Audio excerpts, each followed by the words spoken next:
उत्तर प्रदेश की सियासत में बसपा का सियासी आधार चुनाव दर चुनाव सिकुड़ता जा रहा है। लोकसभा चुनाव में 0 पर सिमटने के बाद भी बसपा की मुसीबत कम होने का नाम नहीं ले रही है। 2024 चुनाव में बिजनौर लोकसभा सीट से लड़ने वाले चौधरी विजेंद्र सिंह के बसपा छोड़ने के बाद अब सहारनपुर से लोकसभा सांसद रहे हाजी फैजुर रहमान ने गुरुवार को हाथी से उतरकर सपा की साइकिल पर सवार हो गए हैं। इस तरह पश्चिमी यूपी के इलाके से आने वाले दोनों दिग्गज नेताओं ने बसपा को अलविदा ऐसे समय किया जब पार्टी अपने सबसे मुश्किल दौर से गुजर रही है और उपचुनाव के जरिए दोबारा से उभरने की कवायद में है और ऐसे में बसपा के लिए सियासी चुनौती दिन ब दिन बढ़ती हुई नजर आ रही है।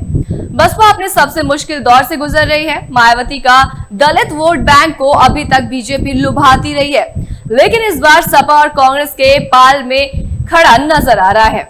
बसपा का गठन 1984 में काशीराम ने किया और इसके बाद से दलित बसपा का मजबूत वोट बैंक बन गया, जिसके चलते मायावती यूपी के सत्ता पर कई बार विराजमान हुई। 2007 में पूर्ण बहुमत के साथ सत्ता में आने के बाद से बसपा का सियासी ग्राफ गिरना शुरू हुआ, तो फिर अभी तक रुका नहीं। 2024 के चुनाव में बसपा को यूपी में 9.39% वोट मिले, जो 1989 के चुनाव में वोट के शेयर के बराबर है। ऐसे में साफ है कि दलित वोट का बड़ा हिस्सा छिटका है, जिसमें जाटव भी शामिल है।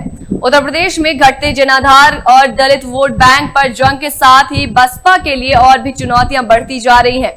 पश्चिम यूपी की ज्यादातर सीटों पर बसपा के उम्मीदवारों की जमानत तक जब्त हो गई है। बिजनौर लोकसभा सीट से लोकसभा चुनाव में बसपा के प्रत्याशी रहे चौधरी विजेंद्र सिंह पश्चिमी यूपी से सबसे बेहतर चुनाव लड़े थे।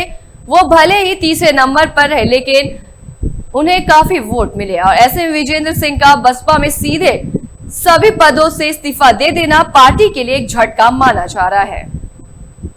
ऐसी तमाम बड़ी खबरों के लिए देखते रहे केलांचल टाइम्स।